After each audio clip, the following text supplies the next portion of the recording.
श्रावण मास निमित्त दरवर्षीप्रमाणे छत्रपती संभाजीनगर जिल्ह्यातील रत्नपूर शहरात कावड यात्रेचं आयोजन करण्यात आलं होतं। श्रावणातल्या शेवटच्या सोमवारी रत्नपूर शहरात हजारो शिवभक्तांनी विविधतेने सजवण्यात आलेल्या कावड आकर्षण ठरल्या। हर हर महादेवाच्या गजरात शहर दुमदुमले होते। शहरात भव्य शोभायात्रा काढून शहरातील गंजेश्वर महादेव मंदिरात महाजलाभिषेक करण्यात येतो। ही कावड यात्रा वेरूळ इथून अहिल्यादेवी होळकर शिवालय तीर्थकुंडातून कावडीमधून जल आणून शिवतलाव सुलीभंजन येथे आगमन होऊन गंजेश्वर महादेव मंदिरात महाजलाभिषेक करण्यात येतो। कुठलाही अनुचित प्रकार इथे घडू नये त्यामुळे मोठा पोलीस बंदोबस्त तैनात करण्यात आला होता। कावड यात्रेत आज हजारोच्या संख्येने इथं शिवभक्त देखील दाखल झालेले आहेत आणि आपल्यासोबत इथे काही शिवभक्त आहेत। आज हजारोच्या संख्येने इथे शिवभक्त दाखल झालेले आहेत, काय सांगा? जय श्री राम, श्री शिवाय नमस्तुभ्यम।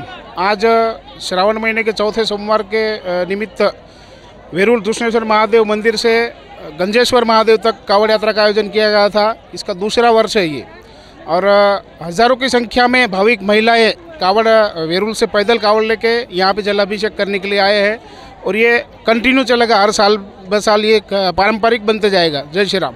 दरवर्षीप्रमाणे ह्या वर्षी कावड यात्रेचं दुसरं वर्ष आहे आणि आपल्यासोबत काही शिवभक्त आहेत, त्यांशी बोलूयात।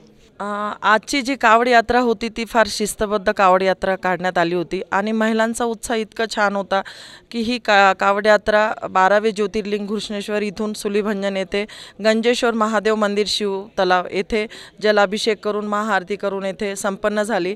आणि ह्या यात्रेमध्ये महिलांचा एवढा उत्साह छान होता, सगळ्यांनी कलरफुल साड्या घातलेल्या होत्या आणि पोलीस प्रशासनाने फार चांगलं इथे सहकार्य केलं आणि आम्ही सुद्धा आमचे स्वयंसेवक लावलेले होते।